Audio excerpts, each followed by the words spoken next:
What's up à tous nos auditrices et auditeurs du balado et surtout, what's up à toi, Mike, man?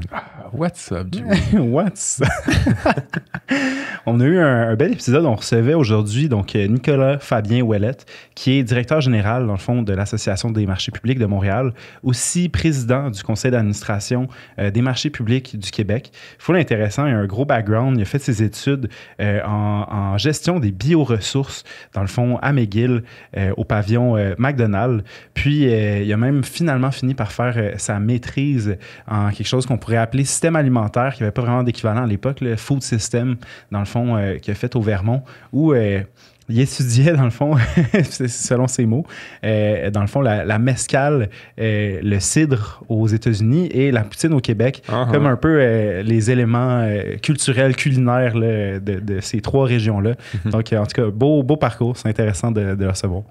Ce qui était plus intéressant encore, c'était l'épisode qu'on a fait avec lui. Ben oui, man. C'était vraiment cool de comprendre. En fait, c'est l'OBNL qui est les marchés publics de Montréal. C'est un gros organisme qui gère beaucoup de marchés.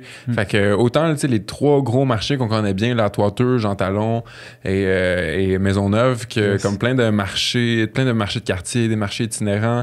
Fait que de comprendre cette belle grosse machine-là, le casse-tête que ça implique de tout avoir à gérer, tout ça, orchestrer tout ça, mais aussi le rôle essentiel que jouent finalement les marchés publics dans ce qui est le cœur vibrant de Montréal finalement. Ben oui.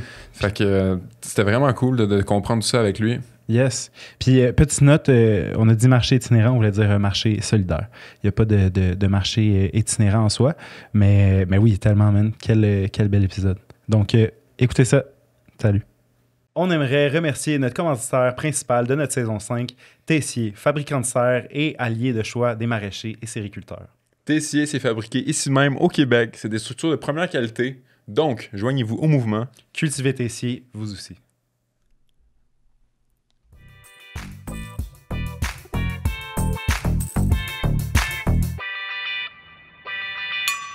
Une production Origine.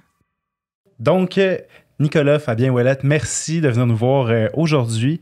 Écoute, c'est un plaisir de t'avoir avec nous. Je pense qu'on va commencer tout de suite par pouvoir discuter de justement, c'est quoi l'OBNL, Marché public de Montréal. Peux-tu nous expliquer un peu c'est quoi en tant qu'OBNL, puis aussi qu'est-ce que toi, tu y fais dans le fond? Sa mission dans un sens plus général aussi. Ben, de mon côté, je suis directeur général de la Société des marchés publics de Montréal. Donc, on est l'OBNL qui gère le réseau des marchés publics à Montréal. Donc, on a 3 grands marchés, le marché Atwater, le marché Jean Talon, le marché Maisonneuve, puis une dizaine de marchés de quartier, des marchés solidaires aussi près des stations de métro ou dans les parcs également. Donc, c'est vraiment tout un réseau de marchés publics qu'on permet d'avoir des fermiers à Montréal, puis des détaillants spécialisés, des transformateurs alimentaires, des restaurateurs là, dans des lieux assez iconiques. Yes, parce que c'est ça, dans le fond, là, il y a marché Maisonneuve, marché Jean Talon, marché Atwater, ça, c'est comme les plus gros marchés en soi qui eux-mêmes sont ouverts, dans le fond, là, à l'année, tu sais. Puis les autres petits marchés, mettons, juste pour les auditeurs, auditrices, là, tu pourrais-tu comme nous en nommer quelques-uns au niveau des marchés solidaires ou des... On va avoir le kiosque, par exemple, à la station Mont-Royal qui est ouvert tout l'été, bien connu. À la station près dans Côte-des-Neiges aussi, on a un kiosque là-bas qui est présent l'été, qui roule 24/7 même là-bas. Donc, c'est super bien ancré dans le quartier. OK. 24/7? Ouais. Toute la nuit, ouais. Toute la nuit, OK. Il y a des petites perles comme ça à Montréal. J'étais zéro courant. Ah ouais. Oui. Exact. Donc ça va être saisonnier. Ça veut dire du mois de mai jusqu'à octobre. Mais les grands marchés, effectivement, sont ouverts pas juste 7 jours par semaine dans la saison estivale, mais sont aussi 7 jours semaine pendant l'hiver. Fait que ça roule toute l'année. C'est magnifique, là. Puis juste le 24/7, comment ça fonctionne? Il y a quelqu'un qui reste là toute la nuit ou c'est un espèce de mode libre-service? Non. Ah non, à Montréal, dans un milieu bien urbain, il y a des employés qui vont s'assurer que tout se passe bien, peu importe l'heure de la journée ou de la nuit. Ouais. Je suis curieux, c'était quoi l'intention derrière ce 24/7-là? C'est pour répondre à des besoins du monde qui travaille de nuit? En fait... Non, ouais, c'est... Historiquement, pour avoir parlé aux propriétaires, c'est surtout aussi, au lieu d'avoir un gardien qui fait juste faire du gardiennage de sécurité la nuit, pourquoi pas aussi offrir des ventes finalement. Donc, il y en a qui se sont habitués, puis ça s'est ancré comme habitude. Donc, ça fait longtemps qu'ils roulent 24/7. Puis, je me serais vu finir de travailler mon chiffre au resto, passer, me pogner mon petit... Il y en a plein qui font ça, des étudiants. Ça répond vraiment à un besoin. Oui, j'en doute pas. Nice. Vraiment cool. Puis justement, là, toi, tu es directeur général, évidemment, tu l'as nommé aussi. Ça ressemble à quoi, mettons, un peu, grosso modo, là, probablement que tu es impliqué dans presque tous les aspects, ben peut-être pas tout, là, mais ça ressemble à quoi un peu tes tâches au quotidien, ton rôle? Ben nous, ce qu'on fait, c'est on a énormément de produits qu'on peut acheter comme client dans les marchés, mais moi, de mon côté, je ne vends pas de tomates, je ne vends pas de produits. Ce que je fais, c'est, avec l'équipe, on loue des emplacements aux meilleures entreprises, que ce soit des entreprises en production maraîchère ou des bouchers ou des transformateurs qui font du pain. Donc, nous, on met à disposition un peu comme un grand terrain de camping l'été, des emplacements pour louer pour des entreprises. Donc, on sélectionne, on s'assure que l'offre commerciale aussi elle soit avec un lien avec l'alimentaire. Là. Puis, c'est ce qu'on fait finalement au quotidien. Plus la gestion des sites, ça veut dire tous les aspects immobiliers qu'on peut-être on oublie quand on est dans le marché comme client, mais si le toit coule, ben, je dois intervenir, par exemple. Évidemment, en plus de ça, on fait des événements, on fait aussi la promotion de ces sites-là, l'incitation à l'achat local, on le fait aussi avec notre équipe en communication, marketing. Donc, c'est vraiment ça notre créneau, c'est qu'on sélectionne les meilleures entreprises pour venir avoir des lieux comme le marché Jean Talon. On a une centaine d'entreprises dans la haute saison, donc c'est non négligeable, mais c'est plein de travail derrière, finalement, les produits qu'on voit. J'en doute pas, ça va être un sacré casse-tête de... Parce que, tu sais, j'imagine, tu sais, moi, je pense à nos petits marchés publics, tu sais, de régions où j'ai participé, puis OK, on essaie d'avoir un certain équilibre, tu sais, une quantité de maraîchers, quantité de transformateurs alimentaires, tu sais, puis d'avoir quelque chose qui se tienne, tu sais, pour un peu offrir de tout, mais dans un contexte comme un marché Jean Talon, ça doit quand même être un sacré casse-tête, réussir à faire de la place pour un peu tout le beau monde qui gravite autour. Pour vrai, tu sais, juste même niveau, j'imagine, tu sais, gestion des relations humaines, là, nous, on a un marché, quoi, il y a peut-être entre 20 et 30 exposants, mettons, à Baie-Saint-Paul, qui est quand même un gros marché pour le coin, tu sais. Puis, tu sais, des fois, il y a de la friction là, dans l'équité ressentie, mettons, de certains ou certaines exposants par rapport à la place choisie, la place occupée, tu sais, etc. Fait dans un gros système comme ça doit quand même être assez impressionnant. Justement, si tu sais, tantôt, tu faisais l'analogie du camping, c'est comme des chicanes de camping. On a des familles qui sont là depuis les fondations des différents marchés. Là. Donc, les grands marchés, par exemple, ça remonte à 1933 pour Atwater puis Jean Talon. Ils ont été construits en même temps après la crise boursière de 1929. Maisonneuve a été faite dans les années plus les années 1917, je pense. Puis il y a des marchands, par exemple, à Atwater, il y a une famille, c'est des bouchers, ils sont là depuis la fondation de 1933. Donc, ils en ont vu des situations comme vous dites, mais c'est sûr qu'il y a énormément de compétition sur le marché. Il y a plein d'histoires que vous pouvez vous imaginer comme il y en a dans les plus petits marchés, finalement. Mais ultimement, il y a beaucoup d'entraide aussi dans les marchés. Puis je pense qu'au quotidien, on peut voir vraiment cette entraide-là qu'on a, que ce soit dans les grands marchés ou dans les plus petits marchés. Mais c'est un gros casse-tête. Fait que vous, c'est peut-être un 100 pièces dans votre marché public. Nous, c'est un 1000 pièces ou peut-être un peu plus. C'est les mêmes dynamiques. C'est ça. Nice. C'est intéressant. Puis justement, tu sais, comment ça se passe un peu l'assemblage de ces pièces-là dans le sens où comment justement les marchés arrivent à comme trouver un peu une espèce de politique au niveau de l'approvisionnement, au niveau de qui participe, comment ça se passe cette dynamique-là? De un, il n'y a pas de vendeur de chaussures, par exemple, au marché, dans les marchés publics. On contrôle l'offre parce que nous, on fait nos ententes locatives. Donc, on vient régir là-dedans qu'est-ce qu'on peut vendre ou qu'est-ce qu'on ne peut pas vendre, finalement. Évidemment, le nombre de marchands va être proportionnel au nombre de clients. On ne peut pas avoir trop d'entreprises. S'il n'y a pas assez de clients, bien, personne ne va être faire un chiffre d'affaires intéressant. Il y en a qui vont quitter. Donc, c'est toujours proportionnel. Et au niveau de l'offre, bien, encore une fois, ça va être pour certains emplacements obligatoire que ce soit juste des produits de restauration, par exemple. Pour plusieurs autres emplacements, ça va être réservé uniquement aux entreprises qui ont une carte de producteur agricole offerte, pas offerte, mais délivrée plutôt par le MAPAC. Il y en a d'autres que ça va être pour des transformateurs, etc. Donc, on y va par segmentation comme ça. Puis, on fait également des événements spéciaux sur certaines thématiques.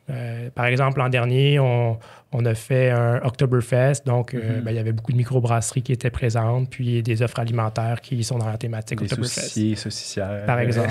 Donc, c'est ce qu'on fait pour compléter aussi certains moments de l'année pour faire un boost de clientèle, puis diversifier aussi l'expérience qu'on a dans le marché. Ouais. Même si on est ouvert 7 jours sur 7, ben, de créer de la petite magie comme ça, là, ou de la grande magie même le week-end, ben, ça peut faire découvrir le marché à des nouveaux clients, des nouvelles clients. Oui, vraiment. Là, ça devient un point d'attraction, pas juste pour aller s'alimenter, faire l'épicerie, mais plus encore sur une expérience. Ça attire, j'imagine, même du tourisme à ce point-là. Là. C'est comme... Ça attire des touristes, oui. Cela dit, les touristes, pourquoi ils aiment ça venir dans les marchés à Montréal? C'est parce qu'ils vivent l'expérience montréalaise comme les gens de Montréal le vivent. Là.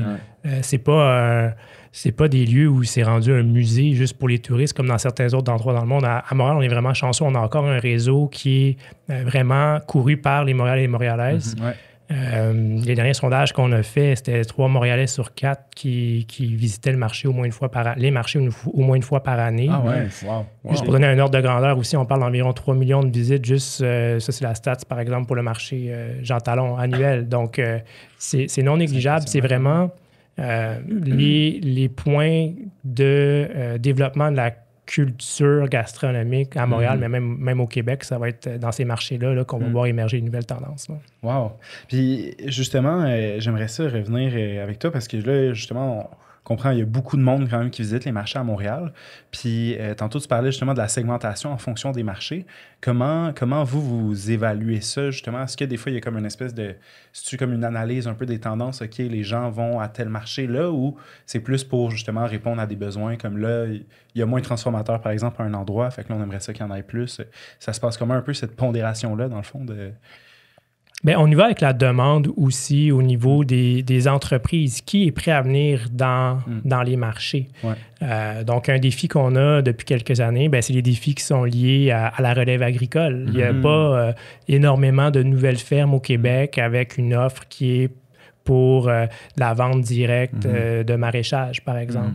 Donc, on a mis sur pied récemment une nouvelle zone, justement, en lien avec cette demande-là, qu'on appelle les kiosques de la relève. Puis, on a mis aussi des kiosques qui sont louables à la journée pour des entreprises qui sont rendues là, à venir juste une journée. Ah ouais, cool. Donc, on a développé ça en fonction de la demande des entreprises parce qu'ils nous disaient, je suis prêt à venir au marché Atwater, je suis prêt à venir au marché Jean Talon, mais je ne suis pas prêt à venir toute la semaine. Comment est-ce que je peux mettre le pied dans la porte? Donc, ça, on a pu le développer en fonction, finalement, donc, de la demande des entreprises. La demande des clients, on la prend évidemment en compte, mais s'il n'y a pas d'entreprise qui est présente, bien, ça reste un petit peu dans nos têtes pour voir quelle sera l'entreprise qui va lever la main. Très cool. Puis ça, est-ce que c'est justement cette initiative-là du kiosque de la relève? C'est-tu vous qui êtes arrivé avec ça tout seul? Est-ce que vous êtes fait épauler là-dedans? Y a-tu comme une collaboration quelconque? Ça vient vraiment de la base des besoins de la relève agricole, comment qu'on pouvait lever les freins à venir en marché public. Ouais. Donc, un des freins qui était mentionné, c'était les infrastructures. Moi, je suis un fermier, je commence, j'ai déjà assez de défis de trouver ma terre, louer ma terre, commencer mon plan de semences, puis avoir ma première saison peut-être avec un peu de sous par des abonnements de panier. Quand je viens, là, je veux faire 1 heure de route pour venir jusqu'à Montréal pour vendre à un maximum de clients. Je veux pas amener ma table, je veux pas amener un chapiteau, je veux arriver juste avec... moi, mon sourire, mon expertise, puis mes légumes. Fait que nous, on a pris acte de ça. On a offert des kiosques clés en main. Donc, s'il y a un fermier qui vient le samedi, le dimanche, va être disponible pour une autre ferme. Donc, on peut mutualiser ça. Ouais. Et on est aussi... on a levé un autre frein qui était en termes de loyer. Pour s'assurer de tout offrir à la relève, bien, on a fait des partenariats pour venir couvrir 50% du loyer de ces journées-là louées par les fermiers. Donc, comment on a pu faire ça? Bien, pas juste de prendre les besoins puis de créer ces solutions-là, il faut aussi les financer. Donc, on a pu faire des partenariats avec la Ville de Montréal pour certains aspects, avec le MAPAC, le ministère de l'Agriculture du Québec aussi. Pour d'autres aspects, et avec l'UPA aussi pour d'autres aspects. Donc, tout le monde a un peu mis l'épaule à la roue pour concrétiser ça. Et on est rendu à 2 kiosques de la relève à Jean Talon, 2 à Atwater, 1 à Maisonneuve.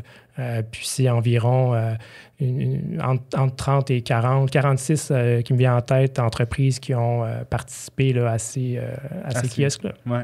C'est tellement cool pour eux parce que, tu sais, on le sait, mettons, même pour l'avoir vécu, le vivre, en fait, surtout arriver dans un marché qui est comme une institution, qui est comme une belle visibilité, mais en même temps, tu arrives dans un marché où tu ne connais pas encore les habitudes nécessairement de tes clients. Probablement que la plupart ont quand même une certaine expérience qui fait que tu es capable de jauger, mais de pouvoir le faire en minimisant les risques, c'est tellement important, c'est tellement formateur là, pour les maraîchères qui arrivent, qui peuvent se faire la main, peuvent voir, OK, bon, ben là, tu vois, je manque de carottes, fait que là, c'est ça qu'il faut que je mette de plus pour que ça sorte. Mais tu peux parler aux autres d'à côté. C'est ça, en je me plus, disais, ben oui, c'est ça, aussi. tu parlais de solidarité tantôt à travers les tellement. différents marchands. J'imagine que d'aller gagner d'expérience du monde qui sont là depuis peut-être plus longue date. Puis tu vois ce qu'ils font. Ouais. Là, tu peux t'inspirer aussi. Puis tu as un feedback direct de la clientèle. Moi, ce que je vois beaucoup, ce que j'avais vu quand j'ai étudié, j'ai fait ma maîtrise en food systems là, à l'Université du Vermont, puis j'avais regardé ces aspects-là, justement, de vente directe, de circuit court, qu'est-ce qui étaient les tendances il y a 10 ans environ au Vermont, puis il était vraiment avancé là-dessus. Puis ça a été beaucoup inspirant parce que je le vois aujourd'hui que ça se concrétise aussi au Québec, c'est que les ventes en panier, par exemple, les paniers bio précommandés en début de saison là, qu'on reçoit ou qu'on va chercher plutôt à chaque semaine au courant de l'été avec le réseau des fermiers de famille. Des fois, ça stagne pour certaines productions. Après 5 ans, le nombre de paniers, après 400, c'est difficile d'aller plus haut. Puis déjà, 400, c'est beaucoup. Mais en marché public, là, il y a des façons de diversifier sa clientèle puis diversifier ses canaux de production. Donc, en joignant des marchés publics, que ce soit à Montréal ou ailleurs, là, on peut voir justement c'est quoi que les autres maraîchers autour, les autres producteurs offrent, qu'est-ce qui fonctionne, avoir un feedback direct de la clientèle qui peuvent nous dire « Ouais, ça, j'ai vraiment aimé ça, j'en veux plus. Pourquoi l'an prochain, est-ce que tu pourrais planter plus? » Puis là, tu ajustes ta production. Puis ça peut prendre 3 ans dans un marché comme un grand marché pour faire sa clientèle, faire sa place. Donc, des programmes comme on a pu créer de kiosques de la relève, par exemple, ça lève ces freins-là, ça lève le risque, ça permet l'innovation. Puis après 3 ans, peut-être que tu es sur le bon rail pour devenir avec un kiosque peut-être 3 jours, 4 jours, semaine dans un grand marché. Puis augmenter ta production aussi. Au champ. Oui, c'est ça fait tellement de sens. Puis est-ce que justement, suite à comme ces marchés-là, ces années-là, mettons, en kiosque, la relève qui a permis de se bâtir comme ça, est-ce qu'il y a comme ça équivaut-tu directement comme une place après ça en marché, mettons, on pourrait dire une place, un kiosque régulier, genre, ou comment ça se passe un peu cette dynamique-là? Est-ce qu'il y a quand même d'attente ou de... J'arrive à la 5e année, là, je pense, ou à peu près bientôt. Donc, il y en a qui, depuis le jour 1, ont ce programme-là. Il revient encore cette année. Okay, nice. Il y en a qui ont pris des emplacements là, plus standards chez nous. On va voir pour la suite. C'est quelque chose que je veux, évidemment, qui perdure. C'est notre pépinière de nouveaux membres, de nouveaux marchands qui vont être là, plus stables dans la saison. Donc, il y a des emplacements équivalents ailleurs sur le marché qui pourront être disponibles aussi. Là. Mais les équipements de tentes puis d'étals déjà prémontés clés en main, d'infrastructures clés en main, ça, on veut les mutualiser un maximum d'entreprises. Donc, on va les laisser à disposition des autres. Là. Cool. Moi, j'aimerais ça savoir justement, tu sais, là, les marchés à Montréal, évidemment, s'inscrivent quand même en général dans une perspective québécoise qui est la saisonnalité, qui est un peu cette espèce de fluctuation-là de monde, de clientèle. Comment justement les marchés s'adaptent par rapport aux saisons? C'est quoi les défis justement par rapport à ça? Tu sais?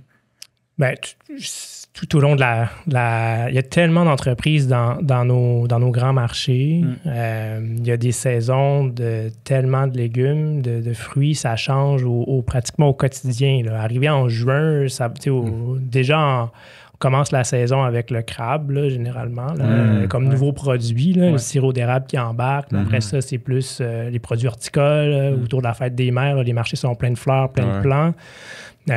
Puis après ça, plus proche de mi-juin maintenant, fin juin antérieurement, là, il y a toute l'explosion de plus les légumes qui commencent, puis les fruits également. Puis là, ça va vite après ça. Des fois, il faut venir quasiment à chaque jour pour voir les nouveautés.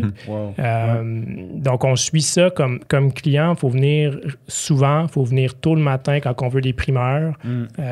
Plus tard en journée si on veut des prix aussi. Donc, il y a tout cet aspect de saison-là qui sont propres à chacun des produits, mais aussi dans la vie du marché quand on est client.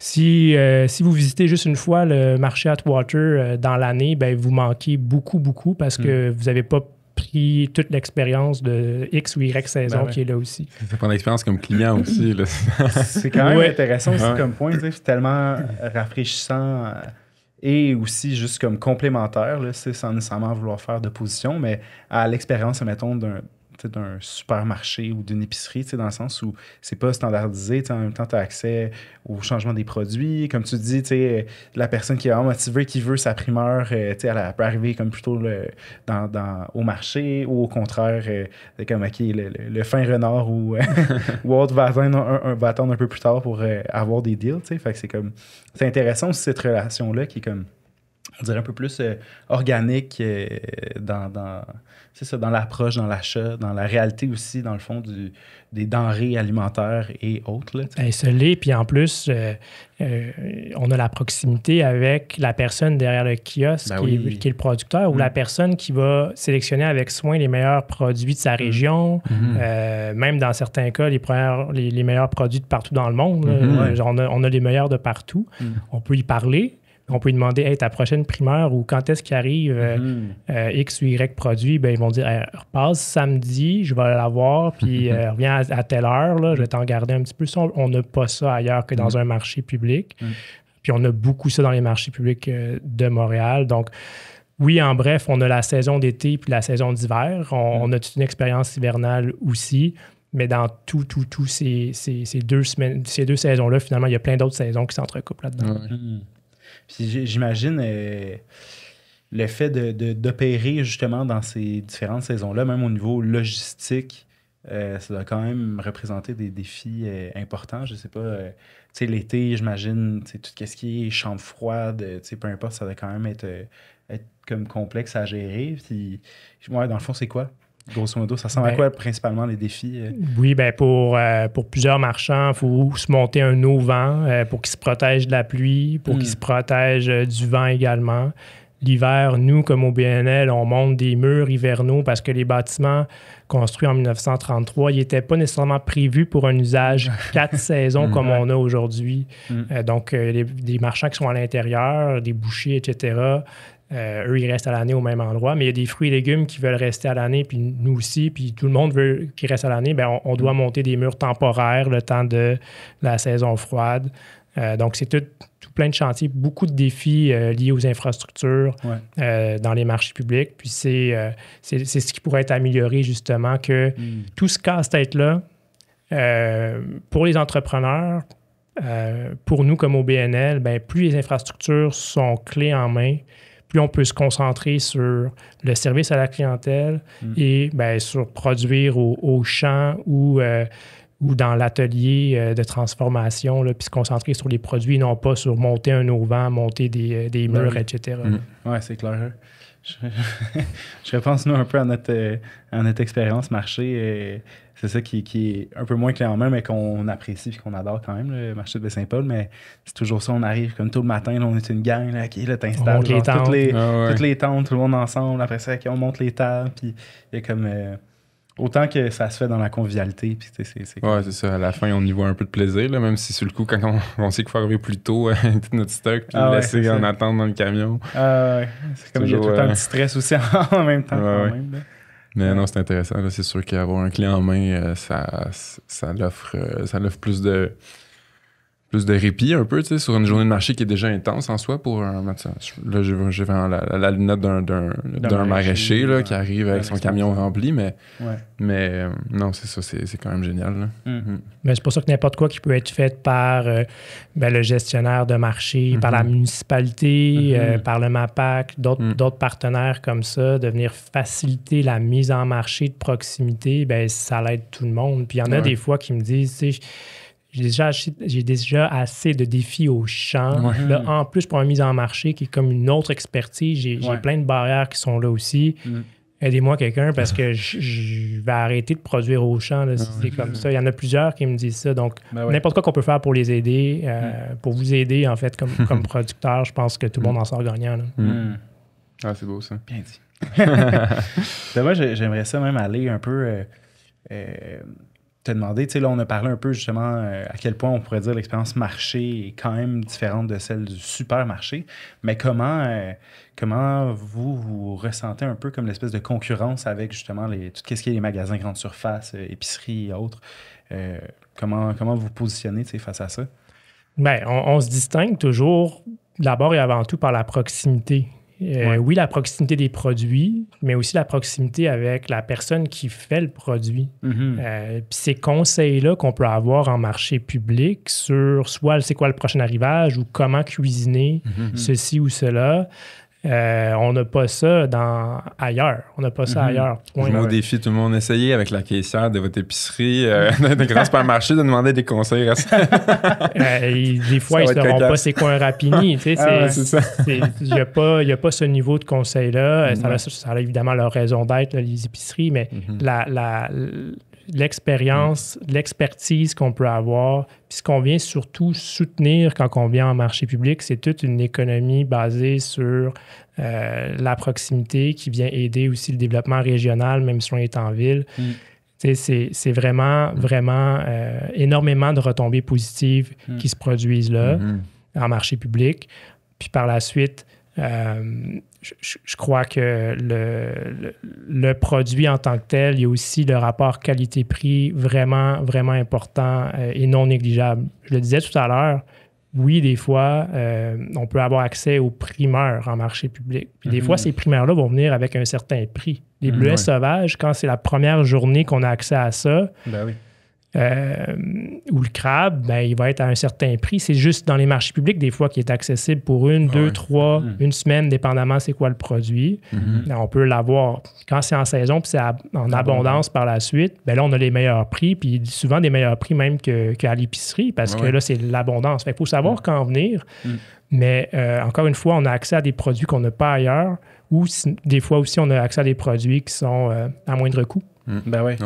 Par rapport au coût, je veux souligner aussi en fin de journée pourquoi j'en parle depuis tout à l'heure, c'est qu'il y a beaucoup de marchands qui vont faire des étals, des paniers avec des légumes qu'ils vont considérer moches. Entre vous et moi, des fois, ils ne sont pas du tout moches, mais à leur œil, des fois, ils sont très exigeants et ils vont les mettre à 1$, par exemple. Donc, il y a des façons vraiment d'économiser en venant en marché public. J'allais juste renchérir, dire c'est du stock aussi, que tu sais, même nous, là, des fois, on arrive en fin de journée, puis on est comme ça, on sait qu'on va pas rapporter ça à la ferme, remettre ça dans la chambre froide pour potentiellement 4 jours plus tard refaire de quoi. Tu sais, il y a des fois où c'est comme pas la. Ça vaut pas la peine de pouvoir faire ça, justement, un bundle, un panier, faire comme on fait un prix là-dessus. Alors que, tu sais, à l'épicerie, on s'entend, c'est les légumes qui vont paraître moches vont rester là, vont jusqu'à temps que ça quitte, dans le mieux, ça va quitter pour aller, je sais pas, à Moisson, Montréal ou autre, là, mais dans le pire, ça se retrouve au vidange, tu sais. Fait que c'est dommage. Fait que, puis je pensais à ça aussi, un truc, moi, parce que c'est un exemple qui m'est venu en tête, puis qui est vraiment cool aussi des marchés publics, c'est toute la sensibilisation face au prix, des fois, parce que oui, tu sais, moi, je me rappelle, c'était ma belle-mère, je la salue, Linda, qui me racontait cette expérience-là, mais qui était devant une marchande qui vendait son petit pot de confiture de fraises sauvages.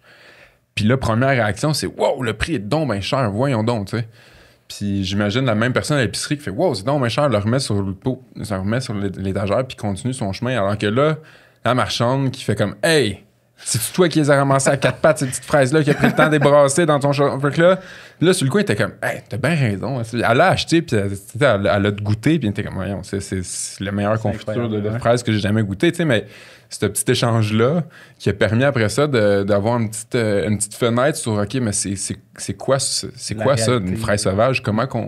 Tu sais, il faut la ramasser à la main, il faut la ramasser à la terre. Après, tu sais, comme ça te fait comprendre tout le processus derrière que à l'épicerie, souvent tu ne le vois pas. Là, c'est sur une tablette, c'est un prix, ça finit là.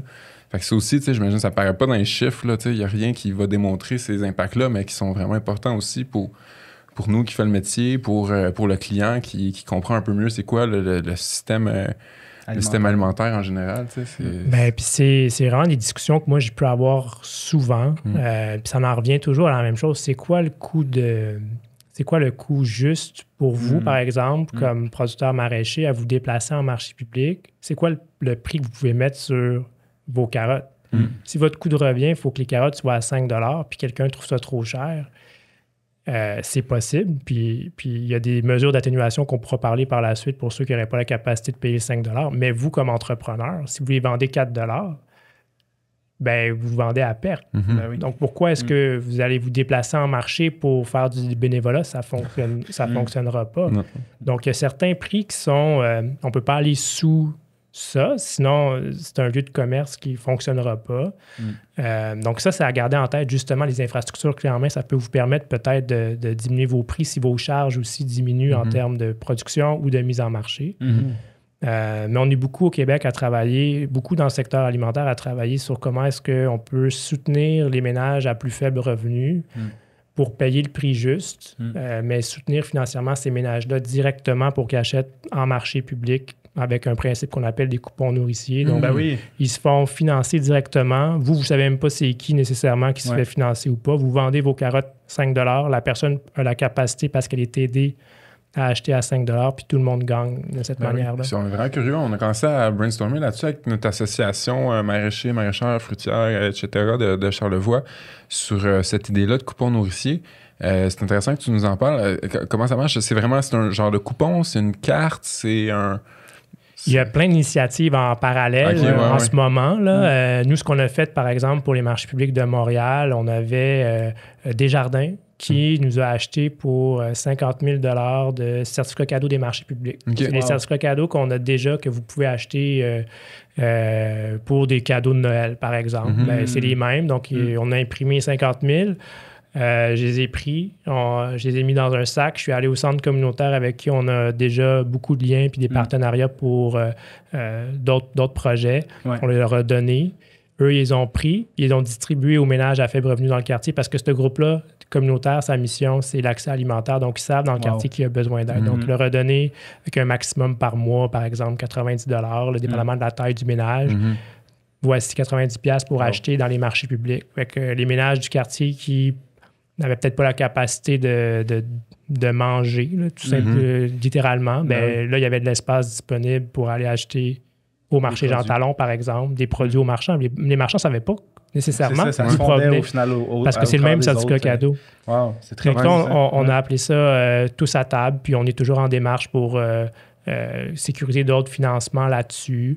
Mais il y a d'autres initiatives comme ça au Québec. Puis le point central, finalement, c'est que les marchés publics, c'est un lieu d'abord et avant tout de commerce. On veut que les entrepreneurs, les entrepreneuses alimentaires soient là, mais ils ne peuvent pas être là de façon bénévole. Donc, il faut qu'on trouve toujours l'équilibre là-dedans.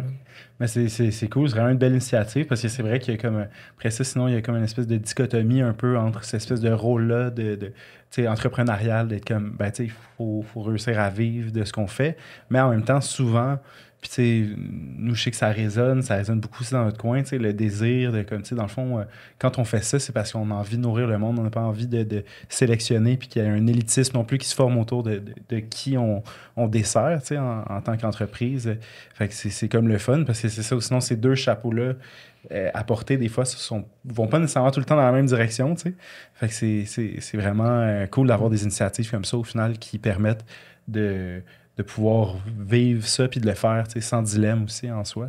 Bien, ça se développe beaucoup, puis ça en revient toujours un peu au même principe. La faim, c'est pas un enjeu alimentaire, là, c'est un enjeu économique. Donc, c'est pas nécessairement aux producteurs agricoles de porter tout ce poids-là sur leurs épaules. C'est que collectivement, on puisse trouver une façon d'aider dans le portefeuille des gens qui en ont le plus besoin pour qu'ils puissent ensuite vous acheter les produits que vous faites. Ben oui. Là, j'imagine aussi l'espèce de poids dans la balance que vous représentez en étant les trois gros marchés comme ça à l'année, mais plus les marchés aussi de quartier et puis tout le reste.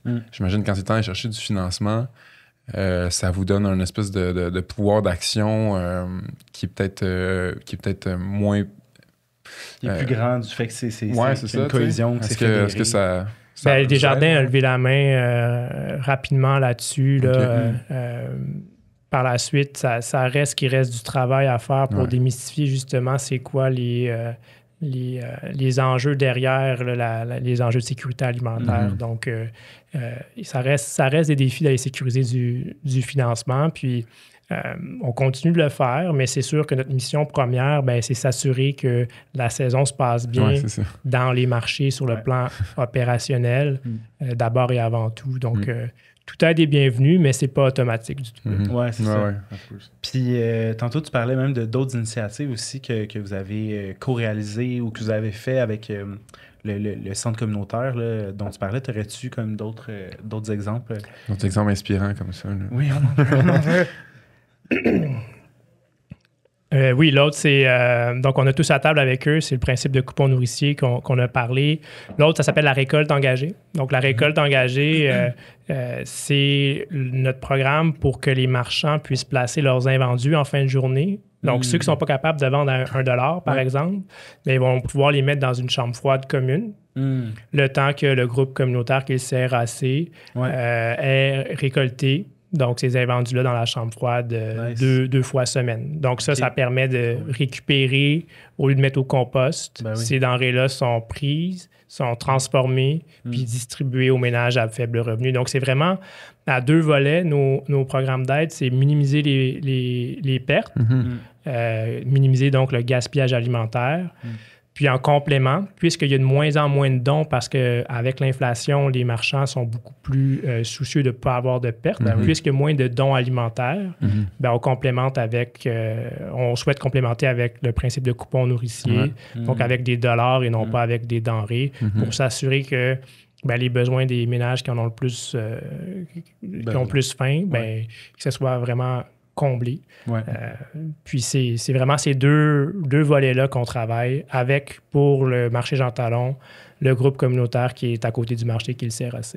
Très cool. Vraiment. Puis justement, dans les types de marchés, tantôt que tu parlais que vous aviez, là, tu parlais aussi qu'il y avait des marchés solidaires?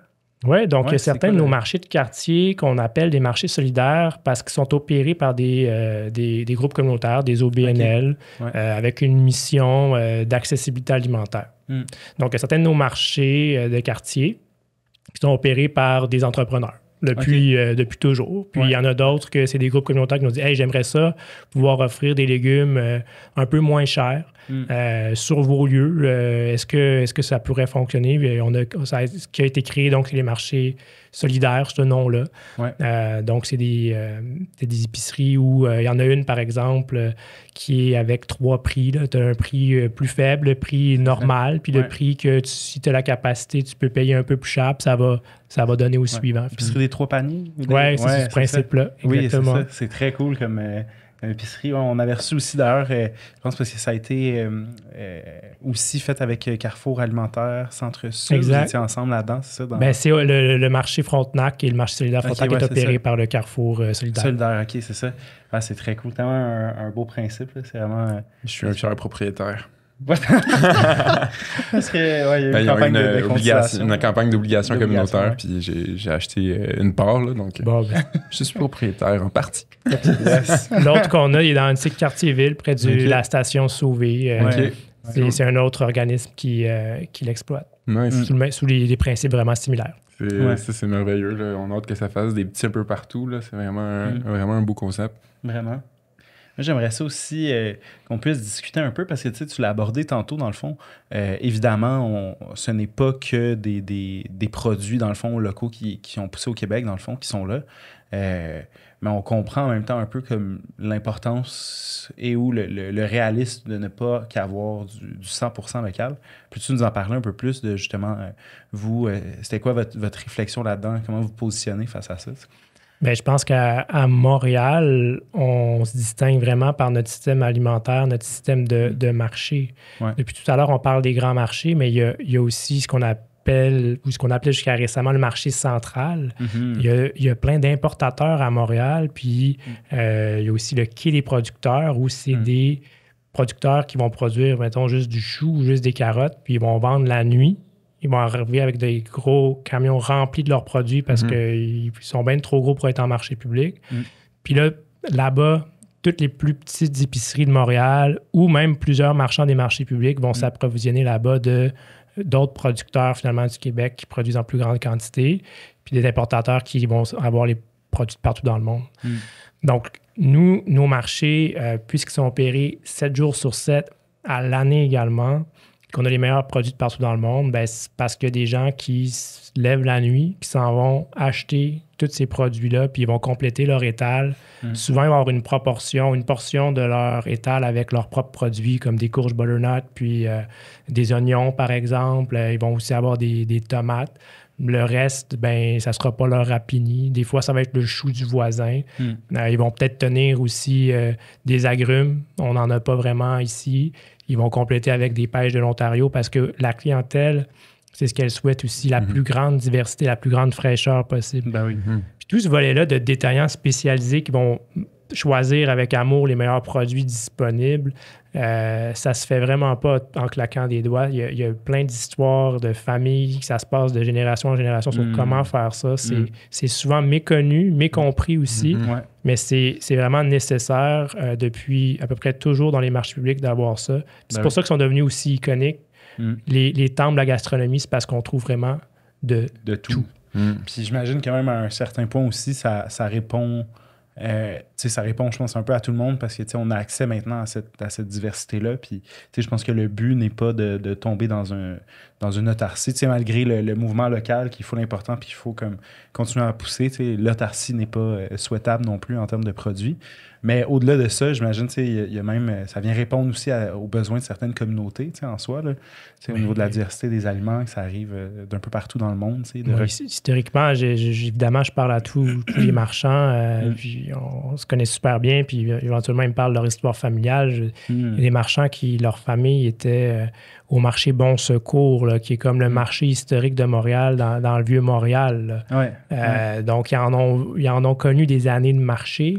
Puis ils me comptent que, par exemple, pour le marché Jean Talon, beaucoup, c'est dans la Petite Italie, c'était beaucoup la communauté italienne qui était là, qui est encore présente aujourd'hui, mais antérieurement encore plus forte. Beaucoup me disent que les premiers brocolis qu'on a eus au Québec, c'était par le marché Jean Talon, puis il n'y avait pas énormément de production de brocolis non plus. Donc, tu sais, ces nouveaux produits-là arrivent beaucoup par les marchés publics. Puis moi, je vois vraiment ça comme une force. Oui, absolument. Si tu le nommais tantôt, il y en a qui le savent, j'imagine. Il y a certaines personnes qui peuvent avoir un tel produit, puis c'est le seul qui peut l'avoir. Tu ne trouves pas ça en supermarché. Parce qu'aujourd'hui, le supermarché, on s'entend, ils ont des canaux de distribution qui sont forts, ils sont capables d'avoir une variété quand même impressionnante. Mais reste que même au marché, j'imagine, tu peux aller trouver des petits bijoux que tu trouveras possiblement jamais en épicerie ou en tout cas pas en épicerie, pas en grand supermarché. Puis la qualité aussi. Avec la qualité qui vient avec. C'est comme le vin. Tu as accès à certains aspects dans la SAQ, mais les agences d'importation privée vont avoir d'autres choses que tu n'auras pas ailleurs.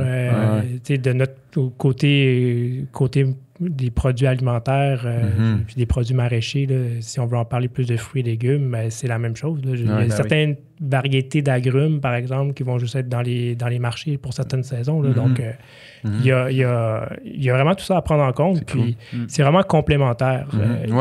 Chez certains marchands, c'est complémentaire juste avec leur étal. Mais dans le marché en général, ben, on s'assure d'avoir vraiment de tout, le meilleur de partout, puis ça soutient l'économie locale, même quand vous achetez un produit importé, il est quand même offert par une entreprise d'ici sur les lieux. Oui, il a fait les démarches, comme tu disais, aller se lever la nuit, aller chercher, tu sais, comme il y a du travail derrière ça aussi qui compte, puis qui se doit d'être valorisé, là, tu sais. Exact.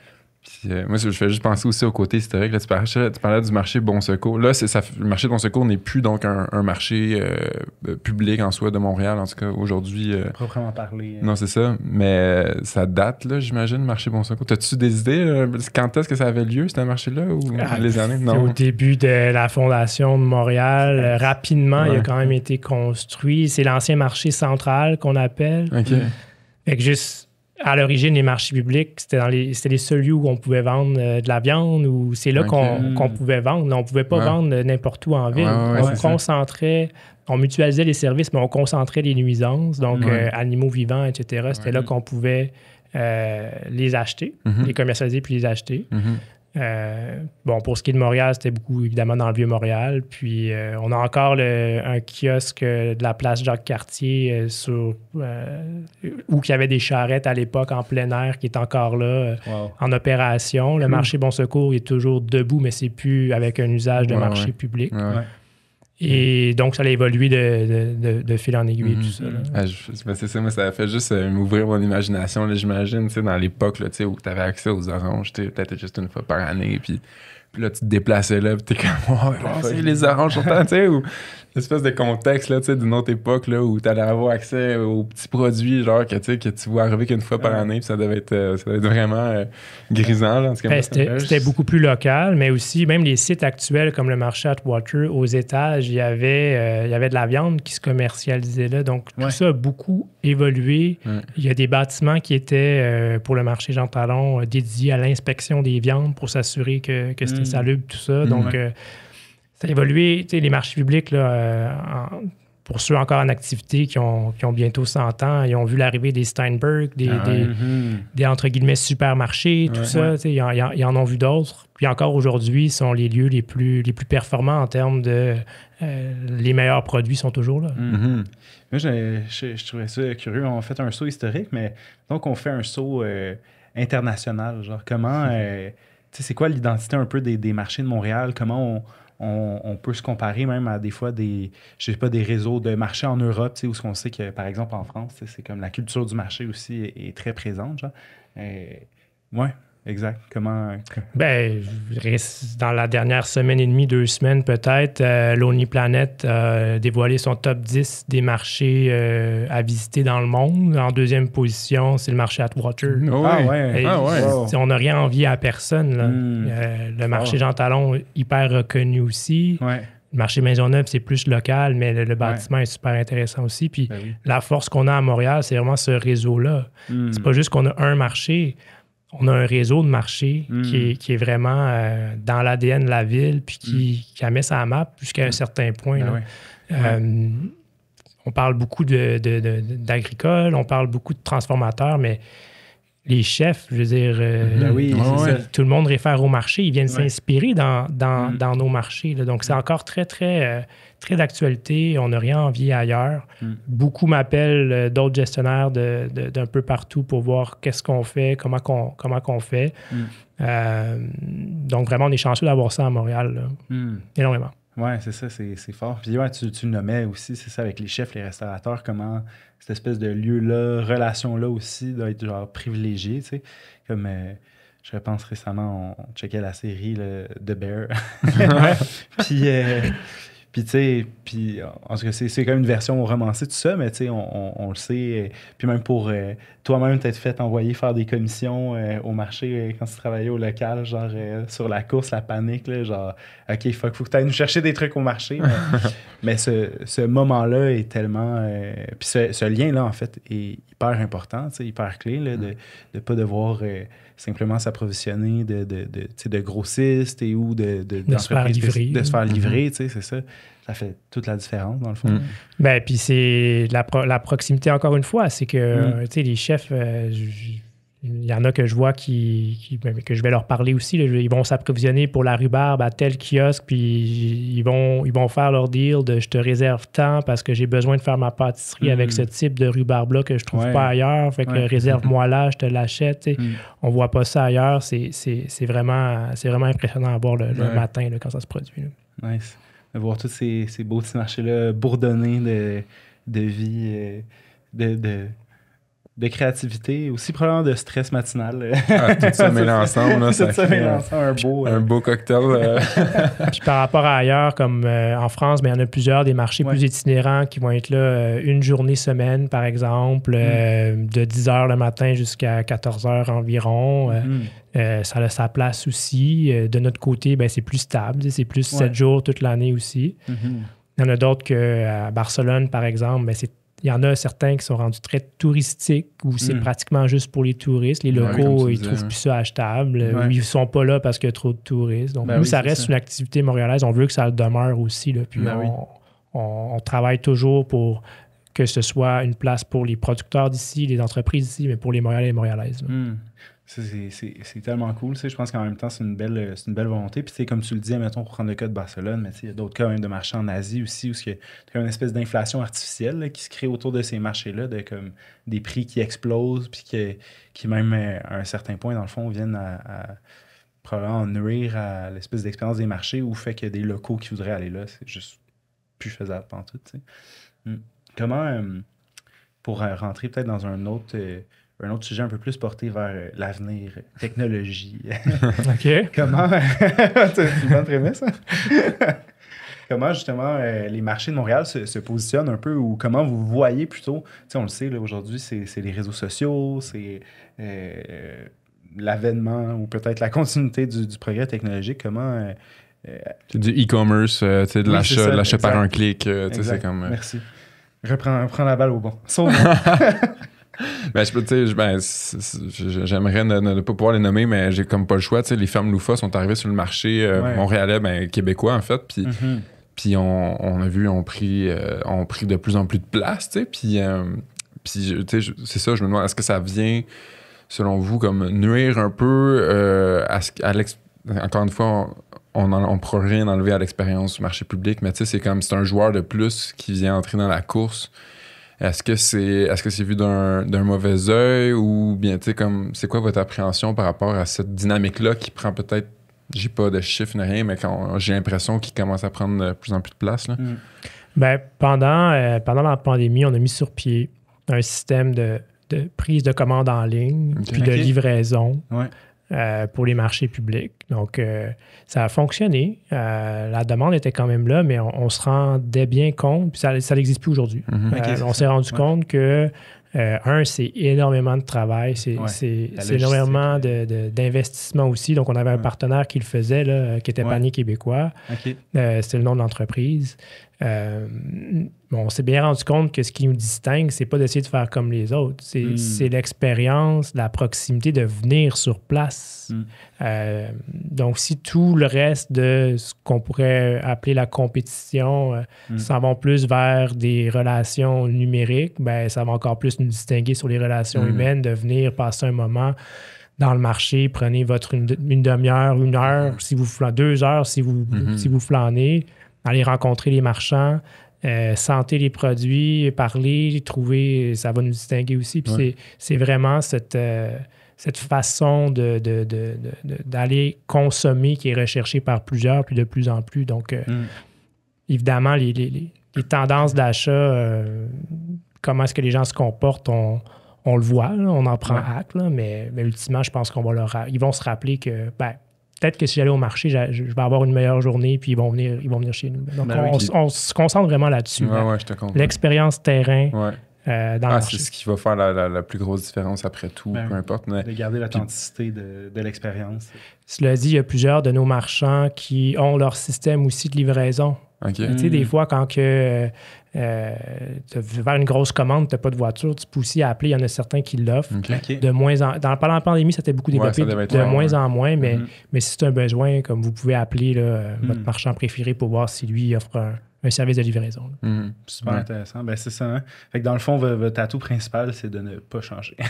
Ou d'évoluer, du moins, juste de s'actualiser, de rester à jour, mais de garder vraiment l'intégrité de l'expérience, comme tu disais tantôt, de venir voir, sentir. Pour les gens à la maison, idéalement, ne pas trop toucher. Là, mais ça, c'est une fameuse habitude. Demander avant, oui. Demander, parce que il y a certains trucs...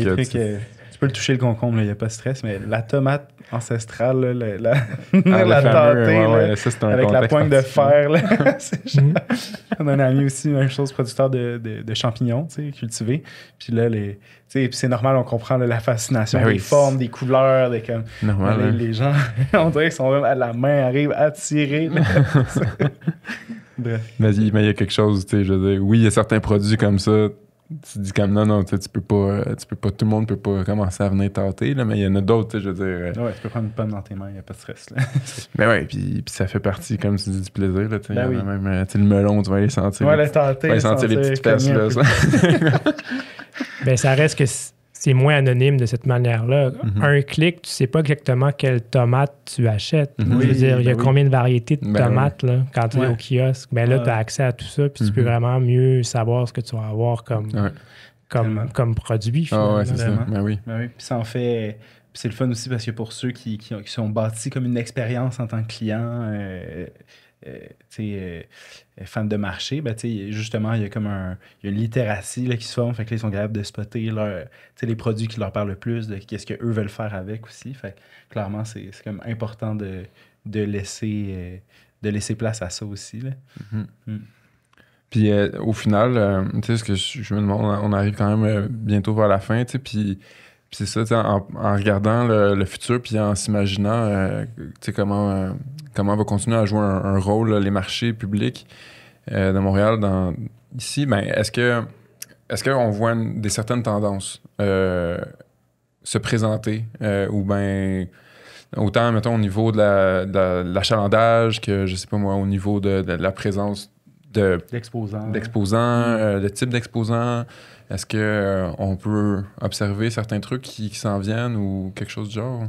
Bien, chaque jour dans l'actualité ces temps-ci, on parle de comment est-ce qu'on peut mousser l'achat local, comment est-ce qu'on va diversifier nos entreprises sur leurs canaux de commercialisation, comment on va tirer notre épingle du jeu dans tout le contexte plus économique global qu'on a actuellement. Donc, je pense que chaque jour, ça nous rappelle d'investir puis de s'investir dans des lieux comme les marchés publics. C'est les seules infrastructures de commercialisation en circuit court qu'on a à Montréal. Sans ces infrastructures-là, ben, les fermiers, par exemple, il faut qu'ils passent par les grandes chaînes, mais ils ne rentrent pas dans leur cahier de charge des grandes chaînes. Donc, ils n'ont plus de canaux de commercialisation. Donc, c'est vraiment des infrastructures, pour moi, qui sont vraiment cruciales pour notre sécurité alimentaire. Et dans les prochaines années, ben, je continue de mon côté, puis toute notre organisation continue de travailler pour qu'on les valorise, puis qu'on s'y investisse aussi. Ils ont bientôt 100 ans. Je pense que encore une fois, améliorer les infrastructures, que ce soit le plus clé en main, moins un casse-tête, ben, ça va juste inciter tout le monde à y participer finalement à ces marchés-là. Ben oui, à plus investir les lieux. Puis comme tu disais tantôt, je pense que même pour vous dans l'organisation, si à un moment donné certains problèmes structurels ou au niveau des infrastructures sont réglés, ça laisse plus d'opportunités puis d'espace mental même pour consacrer ce temps-là à autre chose, dans le fond. C'est clair. Puis, fait que vraiment optimiste, moi, de mon côté, pour le futur. C'est sûr qu'on est lié au défi de la relève agricole là, au Québec. Puis ça, ben, je sens pas que de mon côté, j'ai énormément d'emprise. J'en parle évidemment aux élus qu'on peut rencontrer à Québec ou à l'UPA aussi. Puis, je sais qu'ils travaillent fort là-dessus, mais cet enjeu-là, on doit aussi s'y attarder. Oui, absolument. J'aimerais ça aussi savoir, est-ce que, justement, y a-t-il des projets, des choses que vous êtes en train de faire, sur lesquelles vous êtes en train de plancher, que tu aimerais nous partager, même des trucs qui vous ont rendu plus fiers, dans le fond, au courant des dernières années en tant qu'organisation? Ben, je pense qu'on a couvert les différents programmes qu'on avait, comme pour la relève, les coupons nourriciers, etc. Moi, vraiment, pour la suite, là, je regarde Toronto, ils viennent de mettre 100 millions pour leur marché, pour un nouveau bâtiment au marché Saint-Laurent, qui est leur grand marché public. Je regarde Melbourne, qui ont mis 200 millions pour leur marché public là-bas aussi. Nos installations qui sont même pas adaptées pour l'hiver, on s'organise, ça va. Je veux dire, je le disais tout à l'heure, on n'a rien à envier aux autres. Mais un projet qui nous permettrait d'avoir des infrastructures 4 saisons là, qui répondent aux besoins d'aujourd'hui, c'est vraiment, vraiment là, le point qu'on travaille actuellement. OK, cool. Puis est-ce que tu sens que, justement, mettons au niveau municipal, il y a aussi le même regard que vous, un peu de voir comme qu'est-ce qui se fait ailleurs aussi, puis de porter un peu le regard sur ça, de sentir que, comment dire, pas nécessairement juste pour se comparer, mais pour dire, OK, tu sais, nous aussi, on veut être une ville qui lead dans ce sens-là. T'sais. On a réglé plein de choses avec la ville dans les dernières années. Là, ça fait 7 ans que je suis là. Ça fait 7 ans qu'on règle des aspects plus administratifs. Donc, on a réglé plein de choses. On a des nouvelles ententes locatives. OK, cool. Je ne veux pas non plus qu'on parle trop d'administratif, là, mais si ça vous intéresse, notre OBNL, on n'est pas propriétaire des lieux, on loue les lieux à la ville. Donc, on va payer nos taxes à la ville, on va payer un loyer. Et tout ça, c'est 2 millions par année qu'on va payer. On a une responsabilité immobilière aussi, etc. Donc, ça, on a pu régler nos responsabilités contractuelles avec la ville. On a du soutien aussi pour certaines activités promotionnelles et pour l'événementiel qu'on peut avoir de la ville également. Mais il reste énormément de travail à faire, que ce soit avec la ville ou avec le gouvernement du Québec ou même peut-être avec le fédéral également, au niveau des infrastructures qui ont été prises peut-être pour acquises trop longtemps, que je pense que ça serait très bienvenu par les Montréalais et les Montréalaises, mais aussi les entreprises qui sont sur les lieux, qu'on puisse venir les mettre au goût du jour. Eh bien, merci pour ce bel entretien. Je pense qu'on aurait peut-être le temps pour une question finale qui est comme, peut-être, en fait, qu'est-ce que tu serais lancé comme message aux gens qui nous écoutent, aux auditeurs, auditrices? La parole est à toi. Allez en marché public, vous allez faire des belles découvertes. Puis pour vrai, venez pas une fois, venez plusieurs fois, souvent, le matin, le soir. Venez à différents moments. C'est là que vous allez pouvoir découvrir c'est quoi votre propre trajet là, dans les marchés, puis faire des belles découvertes que peut-être que vous ne soupçonnez même pas encore. Là. Yes, j'aime ça. Nicolas, un grand merci d'avoir été des nôtres. C'est un plaisir. Puis on se souhaite une saison de marché formidable. Puis ouais. Ben, je vous en souhaite une bonne à Saint-Paul. Saint-Paul. Merci d'ailleurs. Si tu viens faire un tour. Ben oui. 100%. Et les dimanches à Saint-Paul, il ne faut pas rater les dimanches, c'est pas le samedi, les dimanches. 10 à 15 heures le dimanche, jour du Seigneur. OK. C'est plus l'église, c'est au marché. Exact. Ouais, on est à côté de l'église, fait que facile à trouver. C'est le nouveau parvis. Parfait. Ben, merci à vous deux. Salut, merci. Et merci à tous les auditeurs, auditrices. Bel épisode. Merci beaucoup. Merci d'avoir été des nôtres pour cet épisode du balado Les idées ridicules. Pour rester à l'affût de tous les épisodes à venir, vous pouvez vous rendre sur le site web d'Origine au www.origineqc.ca et évidemment, vous pouvez vous abonner aussi là, aux pages Facebook, Instagram et YouTube d'Origine. Tous les liens vont être dans la description de l'épisode. Vous pouvez aussi écouter Les idées ridicules sur Spotify, Apple Podcasts, Balado Québec et YouTube Music. Et si vous aimez ce balado et vous aimeriez nous soutenir, vous pouvez vous abonner à notre page Patreon. Donc, c'est sur patreon.com/idéesridicules. On veut dire aussi un gros merci à la formidable équipe des studios SF. Merci. Et un encore plus gros merci à notre équipe, à nous qui sont derrière les micros. On parle de notre coordonnatrice Camille Cloutier et de nos productrices Alissa Martel et Safia Barou. Fait qu'un gros merci. Merci la gang. À la prochaine.